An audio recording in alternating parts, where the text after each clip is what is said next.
Hello everyone, कैसे हैं आप सब। आशा करती हूँ आप सभी बहुत अच्छे से होंगे। मैं मीनाक्षी शर्मा स्वागत करती हूँ आपका मेरे अपने YouTube channel Meenakshi Sharma education target पर। तो गाइज, आपने सुना ही होगा practice makes a man perfect. तो इसी तरह अपनी स्टडी को भी परफेक्ट बनाने के लिए मैं लेके आई हूँ एक और प्रैक्टिस सेट आपके सामने, प्रैक्टिस पेपर 29। और इससे पहले मिलियन माइंड्स के प्रैक्टिस सेट की सीरीज भी हम कंप्लीट कर चुके हैं और डॉक्टर रंजीत सिंह के प्रैक्टिस सेट की ये सीरीज हमारी चल रही है, जिसमें आज हम प्रैक्टिस पेपर 29 सॉल्व करेंगे। तो टाइम ना वेस्ट करते हुए स्टार्ट करते हैं आज की वीडियो। लेकिन उससे पहले कॉपी पेन लेकर बैठ जाइए और देखिए आप इसमें कितना स्कोर कर पा रहे हैं। तो स्टार्ट करते हैं आज का question number 1। Love and treatment of nature, subjectivity and spontaneity are found in English poetry of. तो love, treatment, nature, subjectivity and spontaneity ये सब पाई जाती हैं इन इंग्लिश पोएट्री ऑफ। तो किसकी इंग्लिश पोएट्री में ये सब पाई जाती हैं? तो question number 1, the correct answer will be D here, romantic age. Then question number 2, love of the middle ages, importance of imagination and note of melancholy prevail in the English poetry of. So second question, the correct answer will be A, romantic age.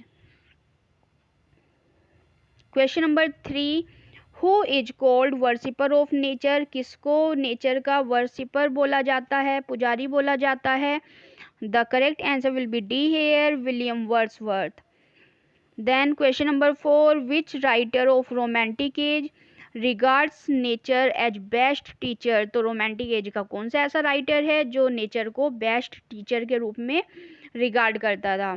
तो question number 4, the correct answer will be C here. I hope आप सभी questions के answer बिल्कुल correct दे रहे होंगे।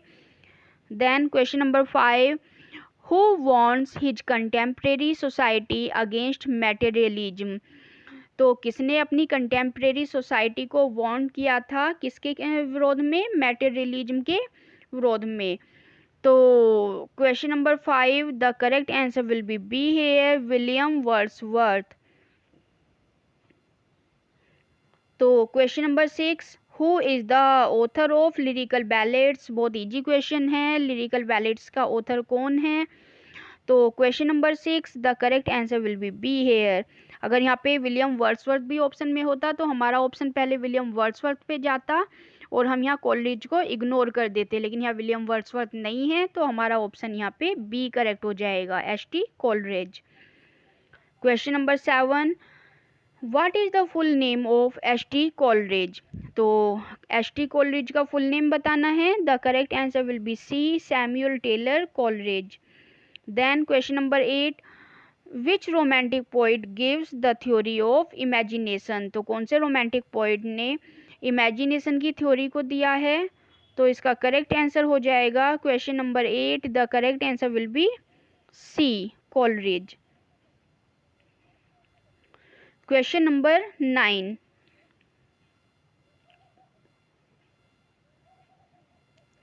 Who supports the use of common language in poetry? तो अपनी पोएट्री में कौन जो है सपोर्ट करता है use of uncommon language, uncommon language को सपोर्ट करता है? तो the correct answer will be A here, H T. Coleridge. तो देखिए वर्ड्सवर्थ ने कॉमन लैंग्वेज को अपनी पोएट्री में सपोर्ट किया है, जबकि एच.टी. कॉलरिज ने अनकॉमन लैंग्वेज को। तो वो सुपर नेचुरल चीज़ों की तरफ ज़्यादा जाते थे। Then question number 10, who wrote the poem the rime of the ancient mariner? तो राइम ऑफ एंशियंट मैरिनर किसने लिखी है? The correct answer will be B here, H T. Coleridge.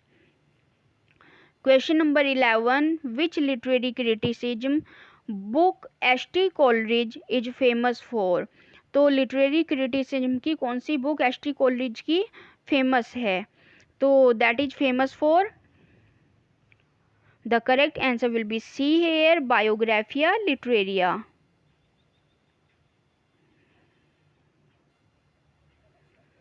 Then question number 12, what is the full name of P.B. Shelley? तो P.B. Shelley का यहाँ full name बताना है।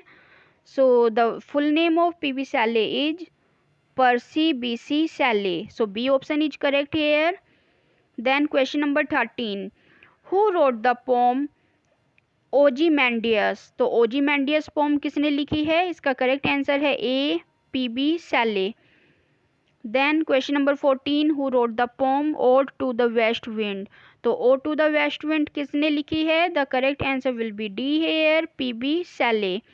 Then 15 question, who wrote the poem hymn to intellectual beauty? तो hymn to intellectual beauty pome किसने लिखी है? The correct answer will be again P.B. Shelley. Option A is correct here. Question number 16. Who wrote the poem Mask of Anarchy? तो Mask of Anarchy poem किसने लिखी है? Question number 16. The correct answer will be B here, P.B. Shelley. Then question number 17. Who wrote the poem Demon of the World? तो question number 17. The correct answer again P.B. Shelley. Question number 18, who wrote the poem the revolt of Islam? Revolt of Islam किसने लिखी है? तो इसका correct option हो जाएगा A, P B Shelley. Question number 19, which romantic poet is known for the use of sensuousness in his poetry? तो ऐसा कौन सा रोमांटिक पोएट रहा है जो जाना जाता है अपने सेंसनेस के यूज के लिए अपनी पोएट्री में? So question number 19, the correct answer is C, John Keats. Question number 20, who died youngest among the romantic poets? तो जितने भी रोमांटिक पोइट्स हैं उनमें सबसे पहले किसकी मतलब डेथ हुई थी? यंगेस्ट एज में, बहुत छोटी एज में इनकी डेथ हो गई थी। The correct answer will be D here, John Keats. Question number 21, Petrarchan sonnet has 2 parts? Petrarchan sonnet के 2 पार्ट्स होते हैं।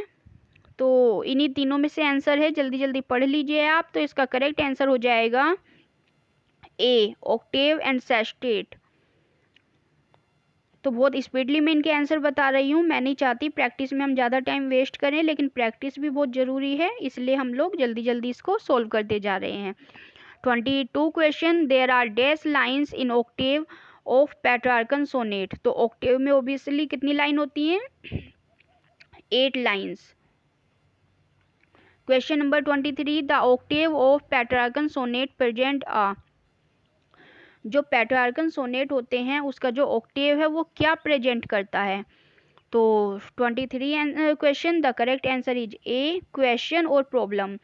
तो इसका जो 28 ये जो ऑक्टेव होता है इसमें क्या होता है? या तो कोई क्वेश्चन पूछा जाता है या प्रॉब्लम दी जाती है, और जो इसका सेकंड पार्ट होता है सेस्टेट, उसमें उसका सॉल्यूशन और आंसर दिया जाता है। Question number 24, the rhyming scheme of sestet is? Sestet की राइमिंग स्कीम बतानी है। तो the correct answer will be A here, C D E, C D E. Question number 25, Petrarchan sonnet is also called? तो Petrarchan sonnet को और किस नाम से जाना जाता है? The correct answer will be here, the Miltonic sonnet. Question number 26, in which year were Shakespeare sonnet first published? तो शेक्सपियर के जो सोनेट्स थे वो सबसे पहले कौन से ईयर में पब्लिश हुए थे? The correct answer will be 1609। 27 question, according to whom Pope was able to play only upon one instrument the heroic couplet when he attempted any other form of verse? The result, if not total failure, was mediocrity. तो question number 27, the correct answer will be A here, John Dennis. Question number 28, heroic couplet has been much used in translating what? तो heroic couplet का ज़्यादातर use किस चीज़ को translate करने में हुआ है? तो इसका करेक्ट आंसर है ए, ट्रांसलेटिंग एपिक।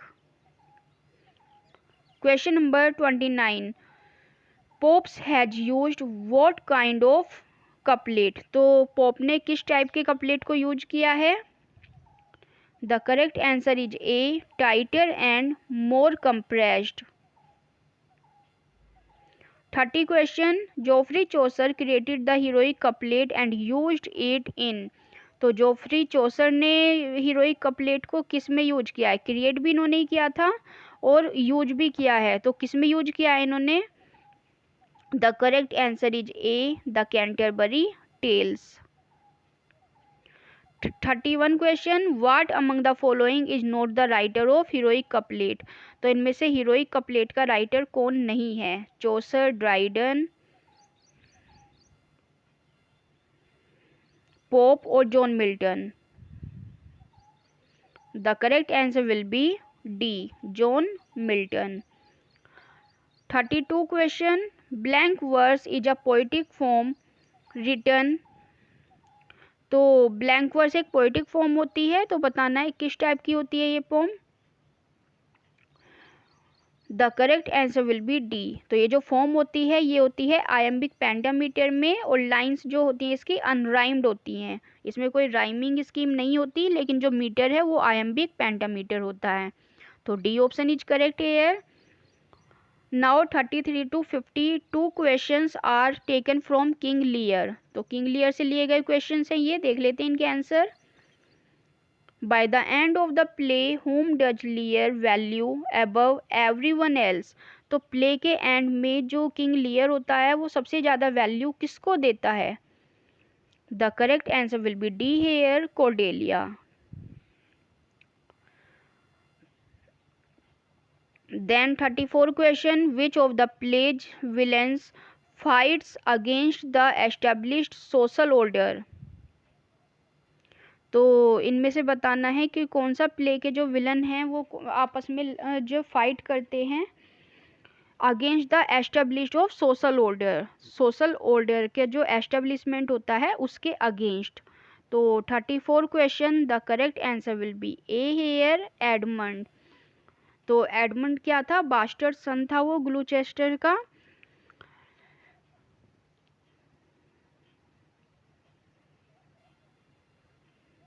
तो यहाँ पे देखिए विलन्स नहीं होना चाहिए, आई थिंक ये टाइपो है, ये सिंगुलर होना चाहिए villain.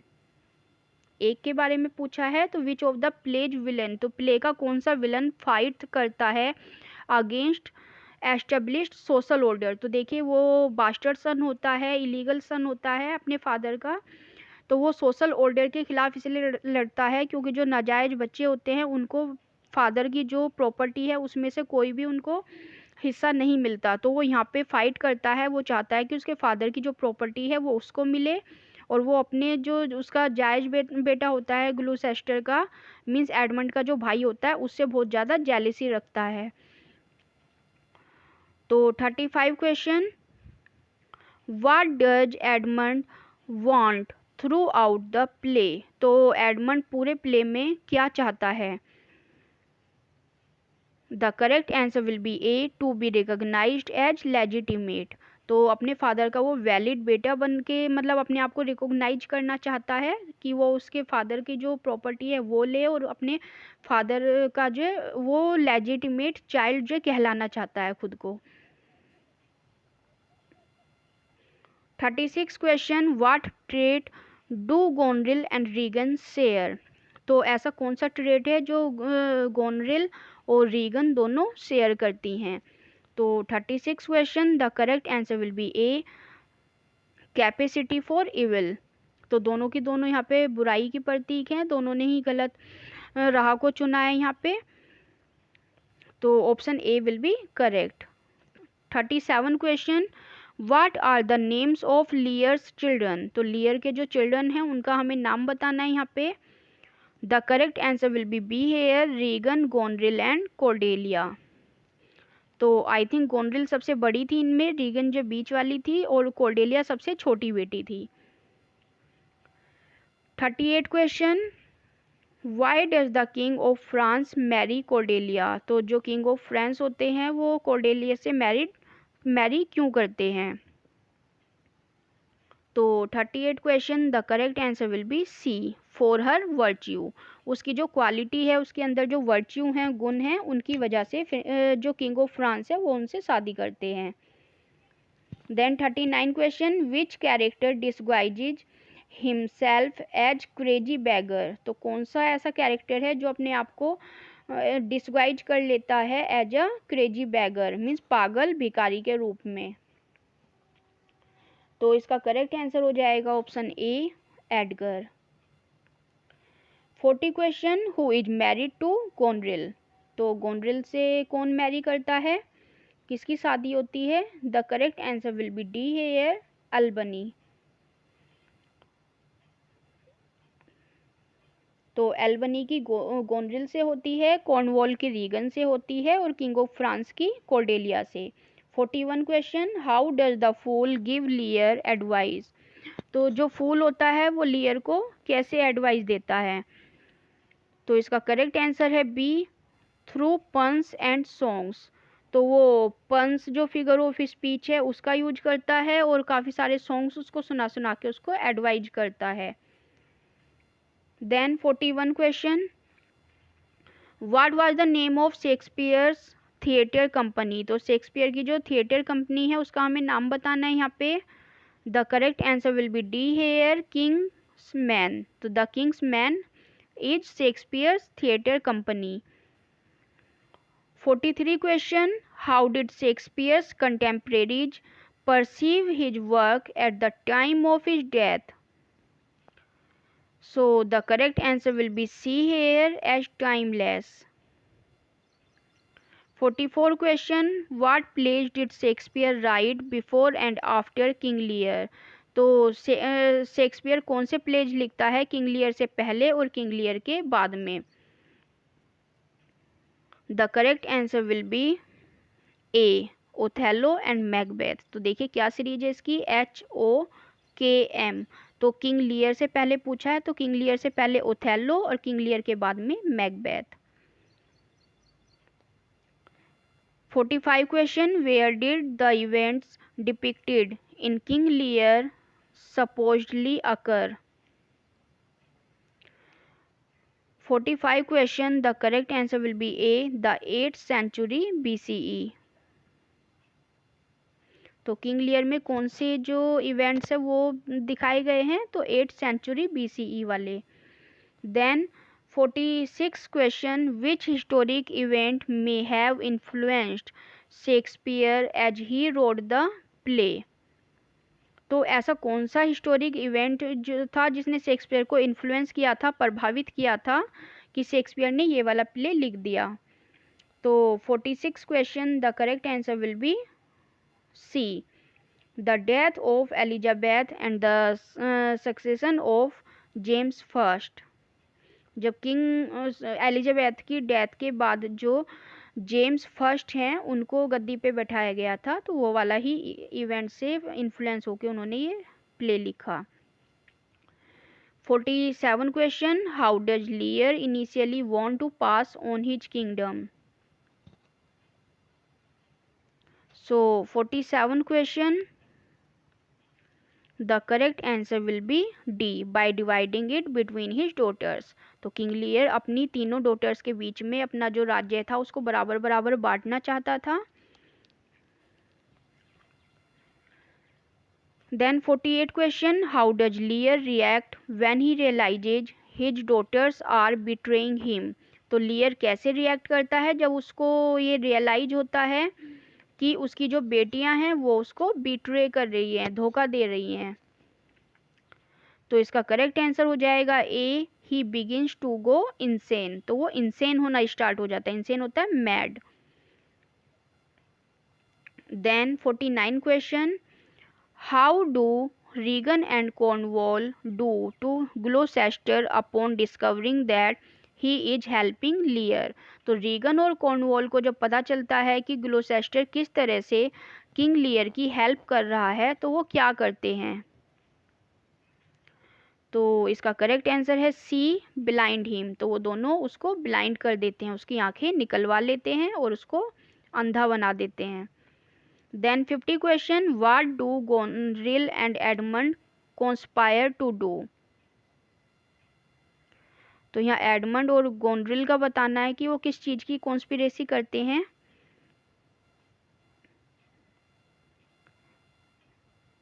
So 50 question is, the correct answer will be C, kill Albany.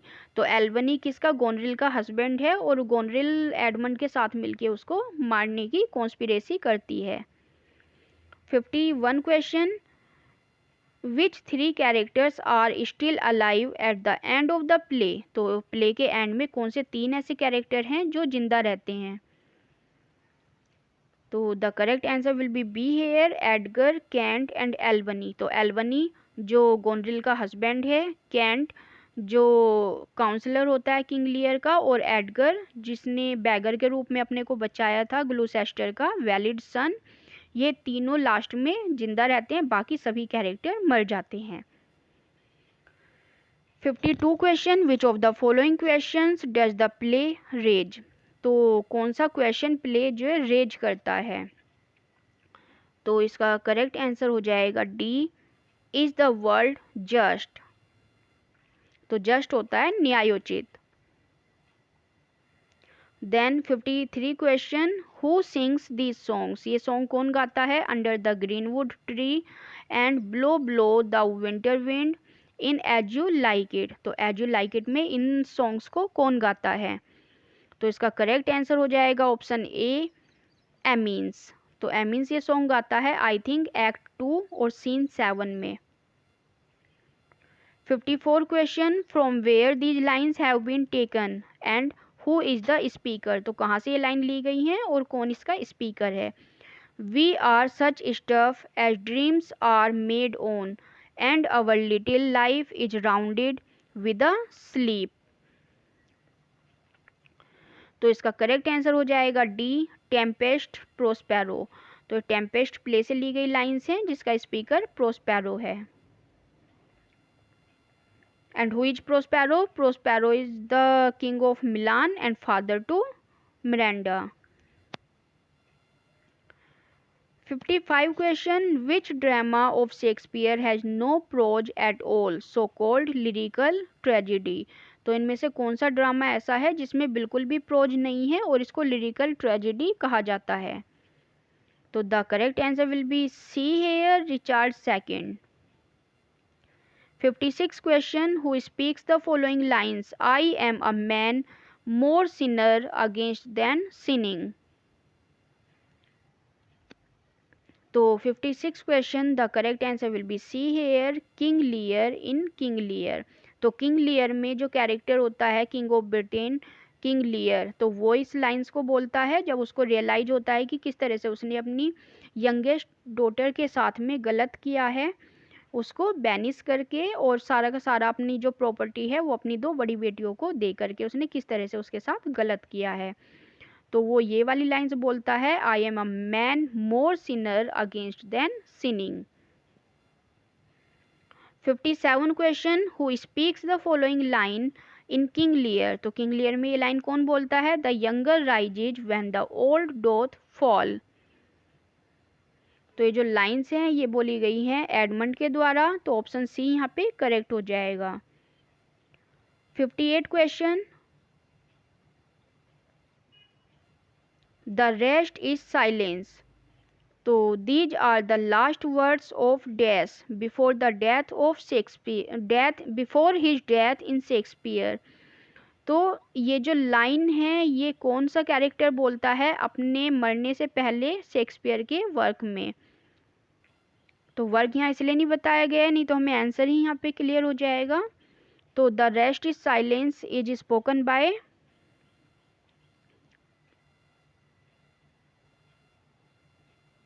The correct answer will be C, Hamlet. तो हैमलेट अपने मरने से पहले ये लाइन बोलता है the death is silence. Then 59 question, who commented on Shakespeare's comedies. तो किसने शेक्सपियर की कॉमेडीज के ऊपर कमेंट किया है। Shakespeare has no heroes, he has only heroines. तो शेक्सपियर के पास कोई भी हीरो नहीं है, वो उसके पास सिर्फ हीरोइंस हैं, क्योंकि ज़्यादातर उसके जो प्लेज हैं उसमें क्या है हीरोइन को जो मेन रोल दिया गया है। तो the correct answer will be C here, John Ruskin. 60 question is Wordsworth the lyrical ballad was published in. तो वर्ड्सवर्थ का जो द लिरिकल बैलेड है वो कब पब्लिश हुआ था।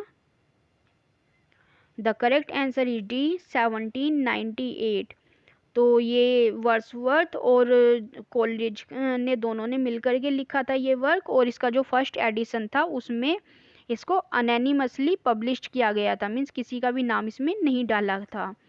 इसमें टोटल 123 पोम्स दी गई हैं, जिसमें से 19 written by Wordsworth and 4 poems written by H T. Coleridge. 61 question, who called Wordsworth the egotistical sublime?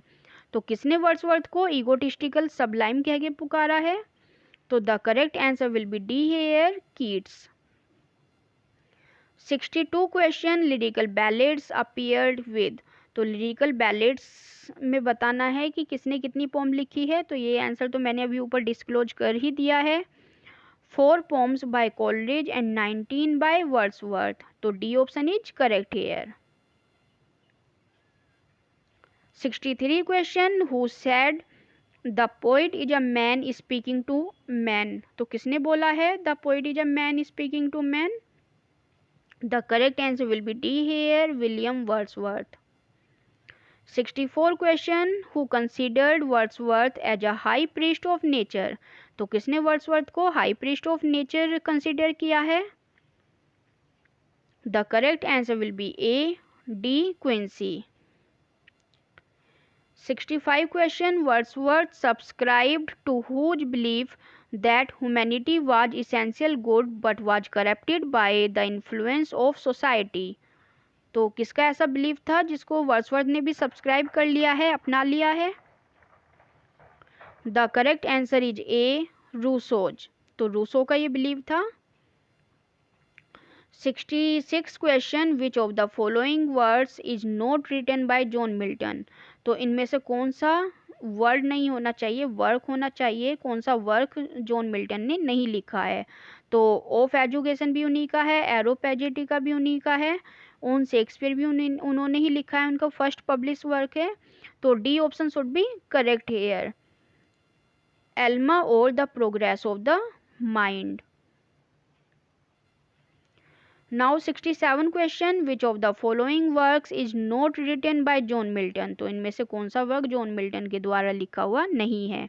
तो ऑन हिज ब्लाइंडनेस उन्हीं का है, on the late massacre of Piedmont भी उन्हीं का है, और on morning of Christ native भी उन्हीं का है। तो the correct answer will be D here, the passionate pilgrim. तो ये शेक्सपियर का वर्क है, जॉन मिल्टन का नहीं है। 68 question, which of the following statement is true about Milton sonnet on his blindness? तो इनमें से कौन सी स्टेटमेंट ऑन हिज ब्लाइंडनेस के लिए सच है, ट्रू है? तो पढ़ लेते हैं सभी ऑप्शन इसमें। On his blindness is a precursor to Lycidas? तो बिल्कुल रॉन्ग है ये, क्यों? लिसिडस तो 1637 में ही आ गया था, तो उसके काफ़ी बाद में आया है। Then on his blindness is a curtal sonnet? तो that is also wrong. Then C option, Milton did not give a title to his sonnet, the title on his blindness is given by later anthologist? तो ये बिल्कुल correct है, क्योंकि Milton ने ये sonnet को title नहीं दिया है, क्योंकि अगर सोनेट को टाइटल मिल्टन देते तो वो लिखते ऑन माई ब्लाइंडनेस, लेकिन यहाँ पे ऑन हिज ब्लाइंडनेस का मतलब है कि किसी और ने ये टाइटल उनके सोनेट को दिया है। तो यहाँ पे सी ऑप्शन करेक्ट हो जाएगा। 69 question, Milton's Paradise Regained takes its theme from? तो मिल्टन का जो पैराडाइज रिगेन्ड है उसकी थीम कहाँ से ली गई है? तो B option is correct here, H T. Luke's gospel. तो सेंट ल्यूक्स गॉस्पेल से ये लिया गया है। Now 70 question, who remarked about his father given below?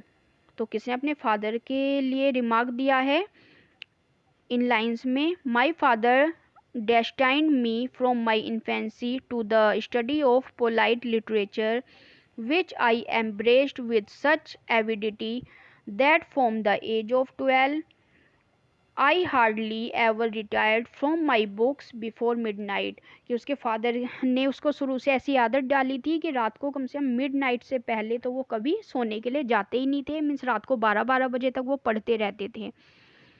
तो किसके बारे में दिया गया है ये? तो option A is correct here, John Milton. 71 question, that foresight woman 1949 is a film adaptation of his Galsworthy's। तो दैट फोरसाइट वुमन ये टाइटल है 1949 में एक फिल्म का, और जो कहाँ से अडेप्ट की गई है, गैल्सवर्दी के किसी वर्क से अडेप्ट की गई है। तो कौन सा वर्क है ये? The correct answer will be A, the Forsyte Saga. तो इसको इम्पोर्टेंट मान सकते हैं हम। 72 question, Galsworthy short story the apple tree was adapted into a radio play for Orson Welles? The correct answer will be A, Lady Esther Almanac radio series। तो ये short story है गैल्सवर्दी की द एप्पल ट्री, जो adapt की गई है एक radio play में। तो ये दिया हुआ है उसका title. 73 question, 1988 film a summer story was based on Galsworthy's. तो 1988 में जो एक फिल्म आई थी अ समर स्टोरी, तो वो किस चीज़ पे बेस्ड थी? वो गाल्सवर्दी के एक प्ले पे बेस्ड थी, जो कि क्या नाम है उसका? The apple tree. 74 question, The play opens in the office of James Howe and Sons solicitor. The senior clerk Robert Coxon discovers that a check he had issued for £9 had been forged to 90. By elimination, suspicion falls upon William Falder, the junior office clerk. तो ये कौन सी story है गैल्सवर्दी की, जो start होती है James how और Walter how के जो ऑफिस से स्टार्ट होती है, और वो दोनों क्या हैं? सॉलिसिटर्स हैं। उसमें सीनियर क्लर्क होता है रॉबर्ट कॉक्सन, और वो क्या डिस्कवर करता है कि कोई चेक है जो कि 9 पॉन्ड्स की उस पर जो अमाउंट डाली हुई थी, और किसी ने उसको फोर्ज किया है और उसको 90 पॉन्ड कर दिया है। और जो सारा सस्पिशन जाता है वो किस पे जाता है? विलियम फोल्डर पे जाता है, और वो कौन है? जूनियर ऑफिस क्लर्क है। तो ये जो थीम है ये ली गई है जस्टिस से। तो जस्टिस की ये स्टोरी है, और जस्टिस कब आया था? 1910 का वर्क है ये।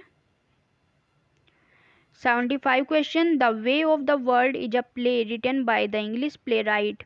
तो the way of the world जो प्ले है ये किसने लिखा है? The correct answer will be A, William Congreve. Now 76 question,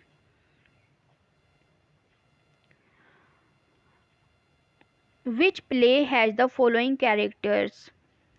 Mirabelle, Millamant, Lady Wishfort, sir Wilful etcetera. तो ये सारे कैरेक्टर्स बताने हैं कहाँ से लिए गए हैं।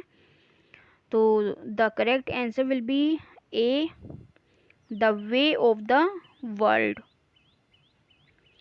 77 question, who is best known for his novel The Vicar of Wakefield 1766, his pastoral poem The Deserted Village 1770, and his play The Good-Natured Man 1768 and She Stops to Conquer 1771, first performed in 1773? So what is the correct answer here? So option A will be correct here, Oliver Goldsmith. 78 question, who is thought to have written the classic children's tale The History of Little Goody Two Shoes 1765? तो किसको जाना जाता है कि उसने लिखा है classical children's tell, और क्या नाम है उसका? द history of Little Goody Two Shoes. और ये कब आया है? 1765 में। तो 78 question, the correct answer again option A, Oliver Goldsmith. 79 question, the School for Scandal is a comedy of manners written by. तो ये बताना है द स्कूल ऑफ स्कैंडल क्या है? ये कॉमेडी ऑफ मैनर है, और ये किसने लिखा है? फर्स्ट परफॉर्म्ड हुआ था ये लंदन में एट ड्रूरी लेन थिएटर, और ऑन 8 मई 1777। तो इसका करेक्ट आंसर हो जाएगा D, Richard Brinsley Sheridan. Question number 28, which play has the following popular characters? कौन से प्ले में ये पॉपुलर कैरेक्टर्स लिए गए हैं? Sir Peter Teazle, Lady Teazle, Sir Oliver Surface, Joseph Surface, Charles Surface, Maria Lady Sneerwell, Sir Benjamin Backbite. The correct answer will be C here, the school for scandal. 81 question. Which of the following Victorian English poet and playwright was more famous for dramatic monologues? तो कौन सा ऐसा Victorian English poet और play right है जो ज़्यादा जाना जाता है अपने ड्रामेटिक मोनोलॉग्स के लिए? तो 81 question, the correct answer will be A, Robert Browning, और ये इंपॉर्टेंट क्वेश्चन है. Then 82 question, who is the best known for the following dramatic monologues? तो ये जो ड्रामेटिक मोनोलॉग हैं ये किसने लिखे हैं यहाँ पे ये बताना है. Porphyria's lover, my last duchess, the pied piper of Hamelin, और रेबी बेन इजरा, और इवेलिन. तो माई लास्ट डचेस तो हमारा एलटी में भी आ रहा है ये वर्क.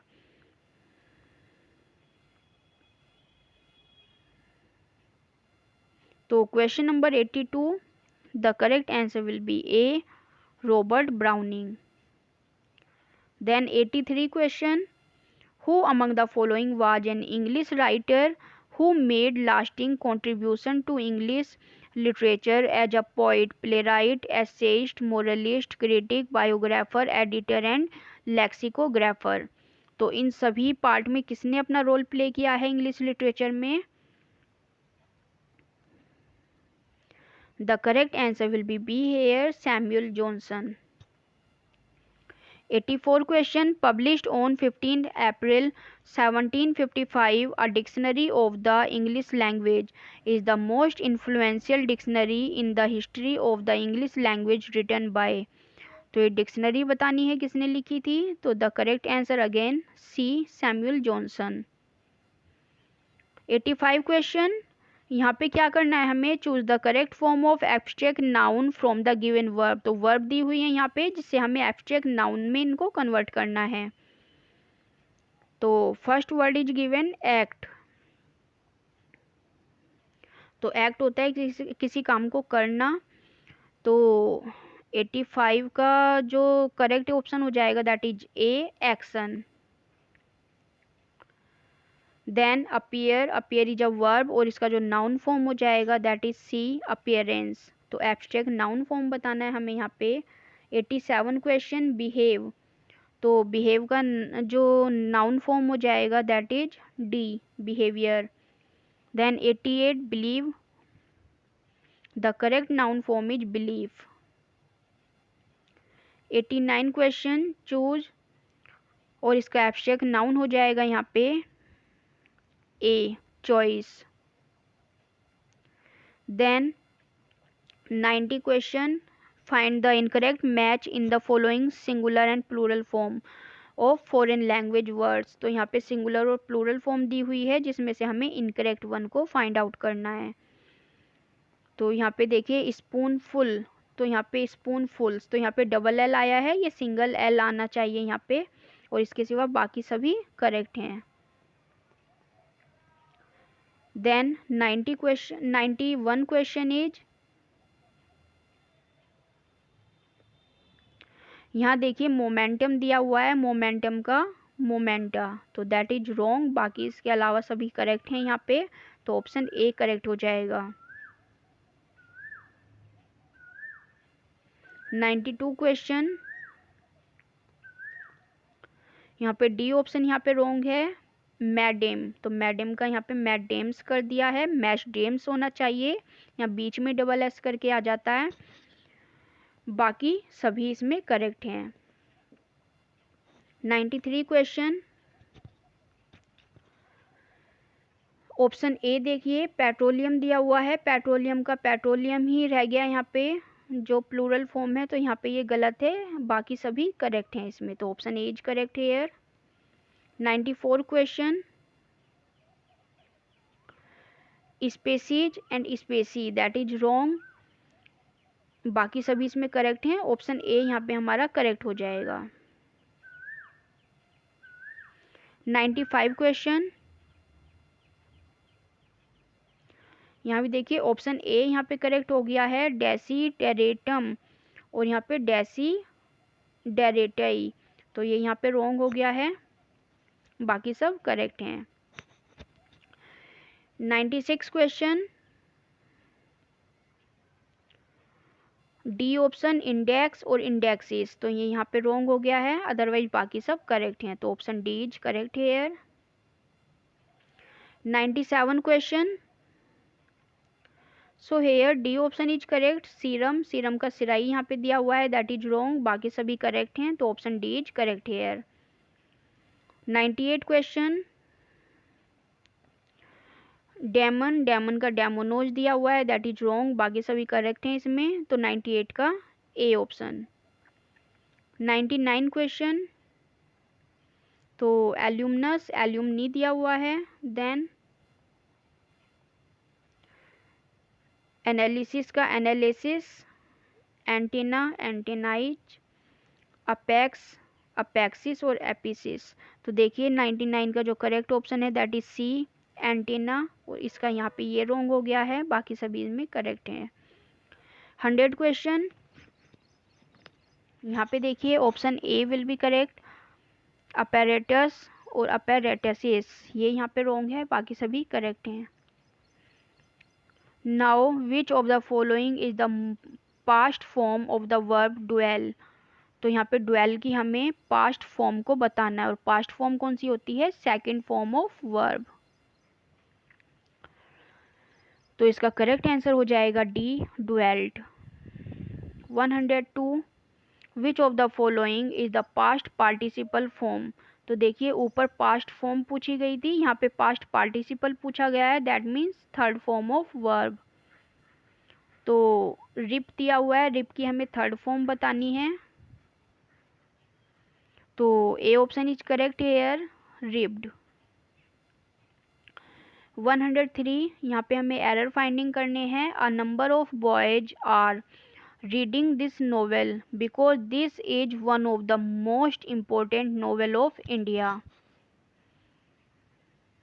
तो 103 the correct answer will be D, important novel of India, इसमें एरर है, बाकी सभी इसमें करेक्ट है।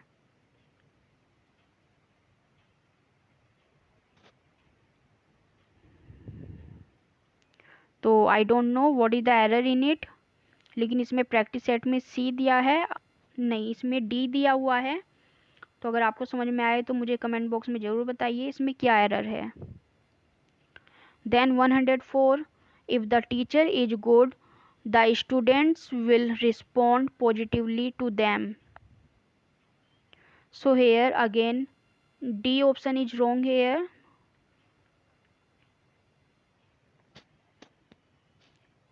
Then 105, the book is popular and the sale is quite brisk in all major city,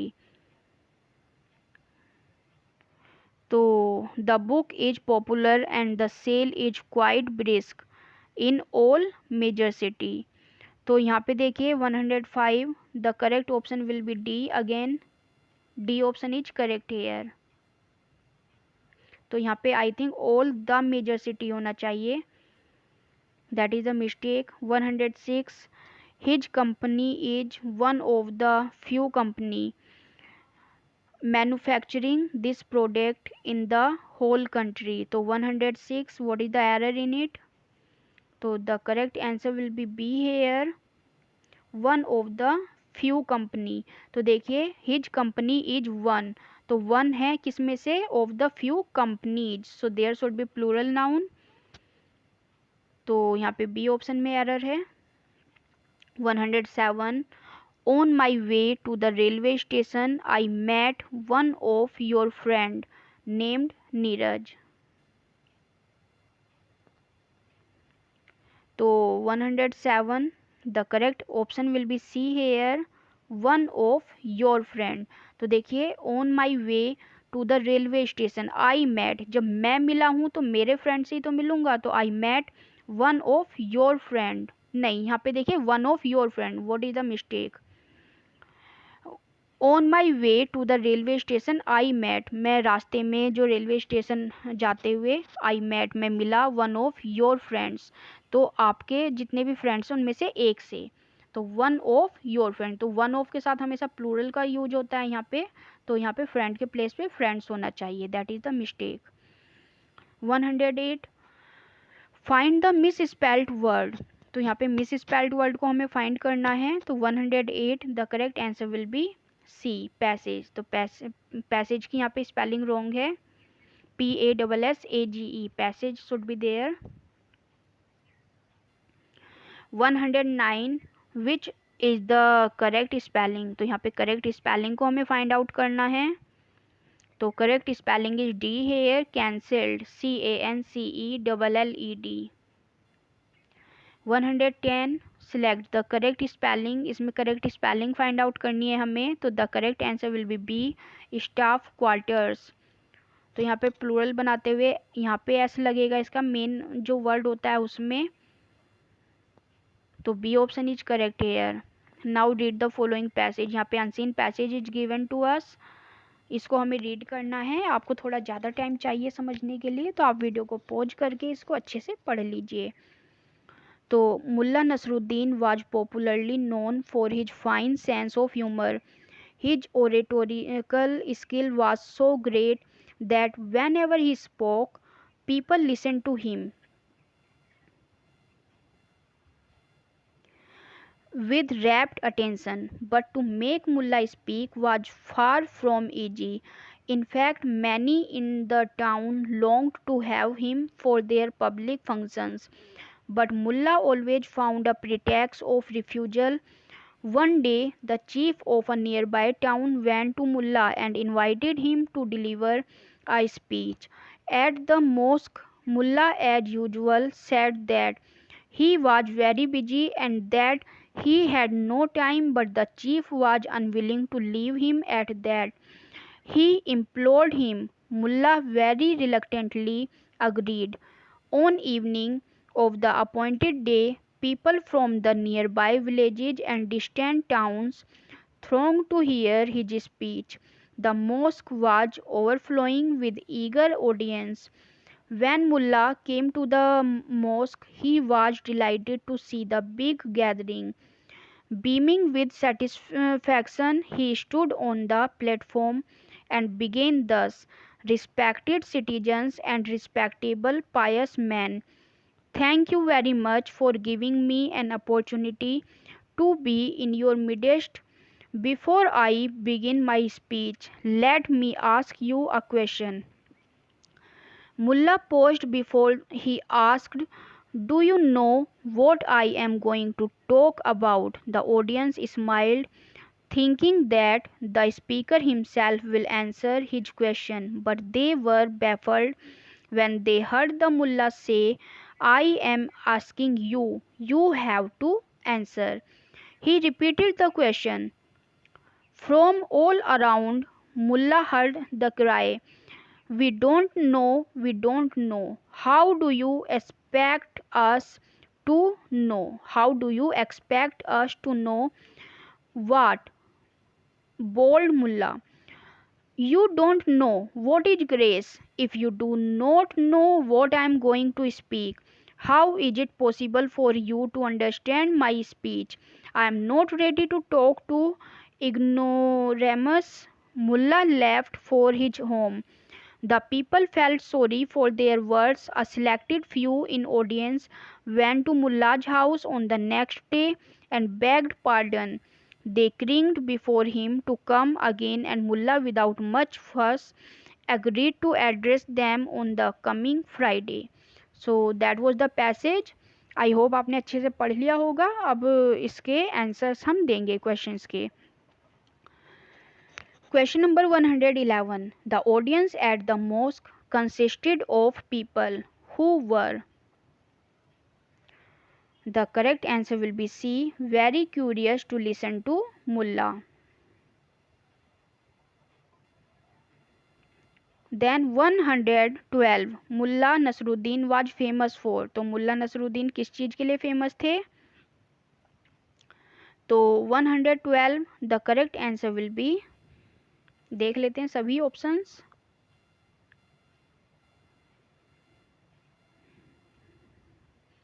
okay, so the correct answer will be D here, delivering speeches that would keep the audience laughing। तो कैसी speech देते थे जिससे कि उनकी जो audience थी वो हंसने लगती थी। 113 opportunities to hear Mulla at public functions were. तो 113 the correct answer will be A, very rare. तो वो जो अपॉर्चुनिटी होती थी टू हियर मुल्ला, मुल्ला को सुनने की, एट पब्लिक फंक्शंस, वो कैसी होती थी, वेरी रेयर, कभी कभार ये चांस मिलता था लोगों को। Then 114 the chief request to deliver a speech at the mosque was. तो ये जो चीफ रिक्वेस्ट थी, जो मुख्य रिक्वेस्ट थी स्पीच डिलीवर करने की एट द मॉस्क, वो क्या थी। The correct answer will be C, reluctantly एडेड to by Mulla.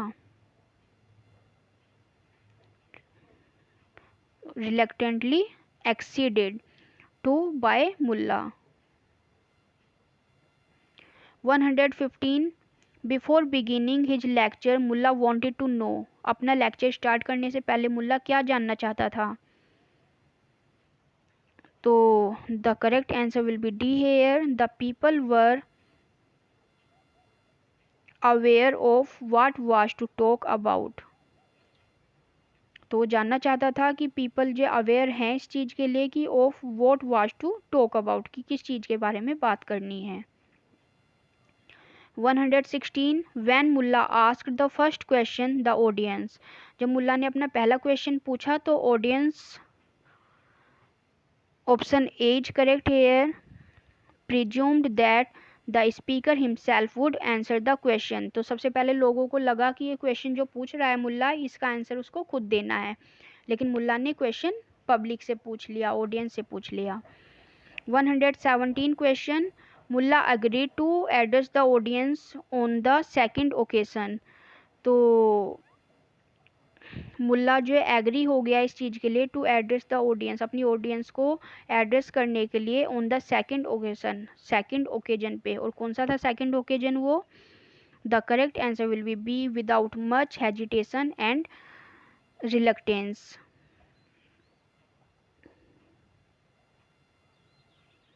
Then which of the following is most nearly the same in meaning as word given in bold as used in passage। तो इसका हमें synonym ढूंढना है passage में से। तो इम्प्लोर्ड is given here, तो इम्प्लोर्ड का जो सिनोनिम हो जाएगा that is C, requested earnestly. Then 119 eager, तो ईगर का हमें सिनोनिम बताना है। The correct answer will be B here, curious. 120 question, यहाँ पे हमें पंचुएशन लगाना है, तो आप देख लीजिए सभी ऑप्शंस को।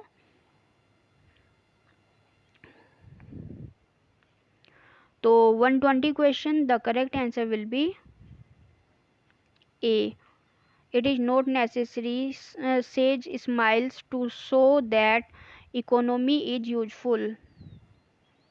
Then 121 the correct answer will be A, what a large melon। Then I think I must buy it, comma what do you ask for it, comma my boy question mark, then said he। तो option number A will be correct here। Now choose the appropriate one word for the expressions. तो यहाँ पे one word बताना है हमें, place where birds are kept, एक ऐसा place जहाँ पे बर्ड्स को रखा जाता है, that is called, option A will be correct here, aviary. तो एवियरी बोलते हैं उसको। देन 123 a person who pretends to have more knowledge, एक ऐसा कैरेक्टर जो प्रिटेंड करता है हैविंग मोर नॉलेज, कि उसके पास बहुत ज़्यादा नॉलेज है। तो the correct answer will be B here, charlatan. 124 person who lives alone and avoids other people, एक ऐसा पर्सन जो सभी को अवॉइड करता है और अकेला रहता है, that is called recluse. Option C will be correct here. And 125 part of a government which is concerned with making of rules. तो गवर्नमेंट का ऐसा पार्ट जो समझा जाता है, कंसर्न किया जाता है किस लिए, विद मेकिंग ऑफ रूल्स, जो रूल्स बनाता है, कानून बनाता है। तो 125 the correct answer will be B, legislature. So आज की वीडियो में सिर्फ इतना ही। आई होप आज की ये वीडियो आपको पसंद आई होगी और आपके लिए काफ़ी फ्रूटफुल भी होगी ये। तो अगर वीडियो पसंद आई है तो वीडियो को लाइक कर दीजिए, ज़्यादा से ज़्यादा अपने फ्रेंड्स के साथ वीडियो को शेयर कीजिए, जिससे इस वीडियो के बेनिफिट्स उनको भी मिल सके। चैनल पर नए हैं तो चैनल को सब्सक्राइब कर दीजिए, जिससे आने वाली वीडियोज़ के नोटिफिकेशन भी आपको टाइमली मिलते रहें। तो आज की वीडियो के लिए अगर किसी क्वेश्चन में आपको कोई डाउट है तो आप फिर अपने मैसेज जो है कमेंट बॉक्स में डाल सकते हैं। मैं पूरी कोशिश करूँगी आपके सभी डाउट्स को क्लियर करने की।